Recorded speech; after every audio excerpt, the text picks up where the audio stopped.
Hello, ladies and gentlemen. This is Stan Kann welcoming you to the fabulous Fox Theater in St. Louis, Missouri, the home of the mighty 36 rank Crawford Special.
Show you a few of the things which I think are interesting.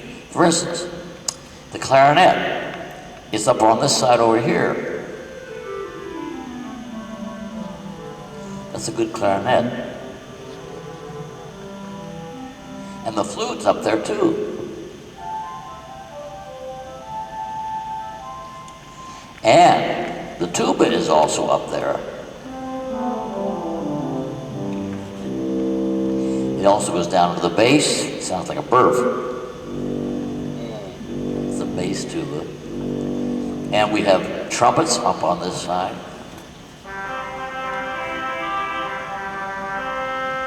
And we have two more trumpets on the other side, on your right. Now, if I put both of those sides together, you're getting both sides at the same time. Now that is a lot of trumpet, you have to admit, it's a lot of sound. It does have a church sound. Every organ has what we call a diapason tone. It's sort of a basis for the organ itself. I call it the collection sound, because when you hear it in church, they're passing a basket somewhere. See what you think?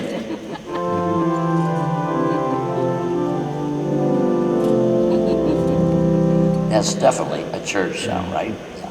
Okay. We have an oboe, which is over here on your right.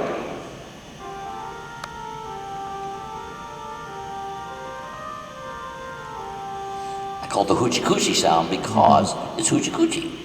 Now we have a sound which you'll never hear on anything but an organ. An orchestra doesn't have this sound. That's a Latin word. It means vox humana in Latin, human voice. And it sounds like a bunch of men singing somewhere, maybe in a distance. See if that sounds like that to you. It's a soft sound.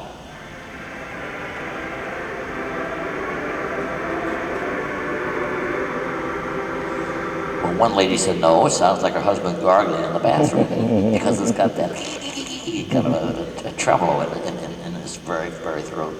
It's just got gobs of things. Now, percussion, who would think an organ would have percussion? It does. This one has 3 xylophones, 2 on one side of the building, 1 on the other. Anybody ever played the xylophone? Well, those are real. There's no imitation. There's nothing electronic. It's all real sound. Here's a bunch of orchestra bells. Here's a real piano. The piano is up over here on this side.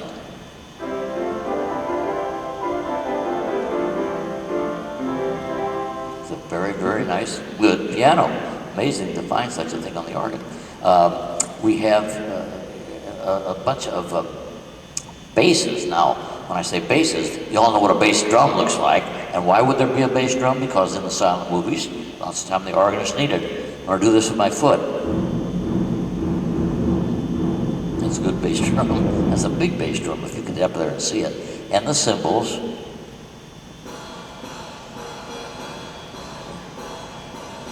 And if I put all this together, I can play a marching band kind of a tempo.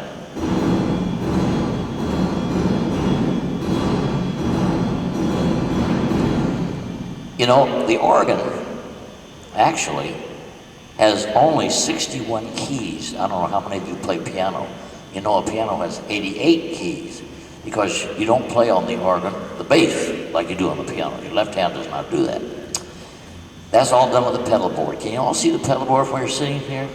Those are notes that are exactly like the keyboard notes, black notes, white notes, and so forth. They take the place of the bass fiddle in the orchestra. And when you play on them, they play what the bass would play. So you don't have to use your hands, you have to learn how to use your feet instead, the left hand.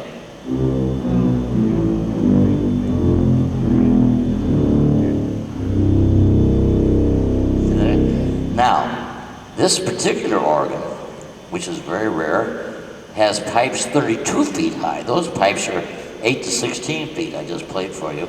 32 feet high is about the size of these columns up here, and these pipes are back in the wall. And when we play those, they just shake the building to pieces. You can feel your seat shake. Feel your seat shaking? They just shudder everything, you see. And we don't do that too much because of the fact that the building is not young. So we just do it once in a while. But it's a great sound, a great feeling, and many organs that didn't have that really missed something. The last thing I want to show you is a group of silent movie sound effects which the organist had to use to accompany the pictures. Now, most of you never remember hearing a streetcar. I don't think you were ever in an area where there was a streetcar. Even though last time I was in San Francisco, they do have some streetcars in San Francisco, and they sound like this. When they get to the corner, you know, bing, bing, either get on or get off. Yeah, and that's the old Ford horn, of course. And if you wanted an Oriental effect,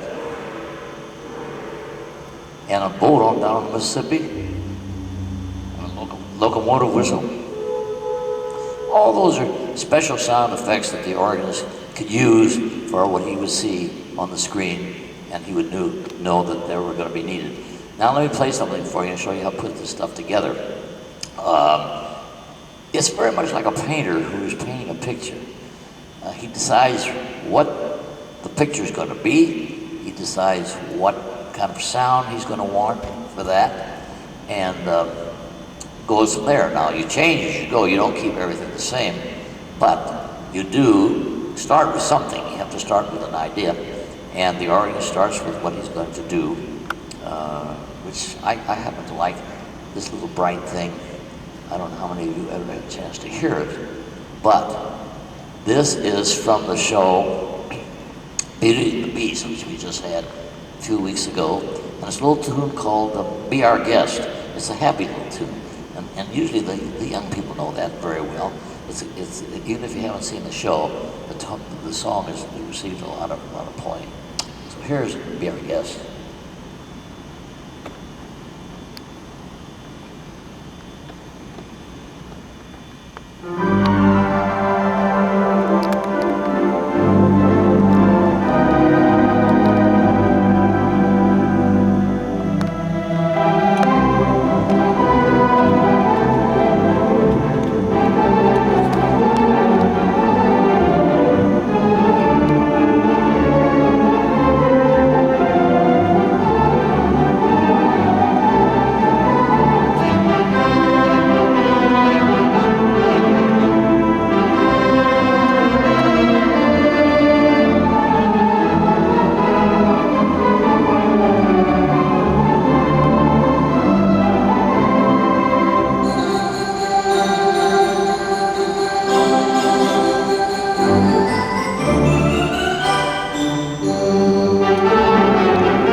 How many of you know that song? You know that? Good. Okay. Well, now just before you go on your walk of fame, I want to play just a number for you from Phantom of the Opera.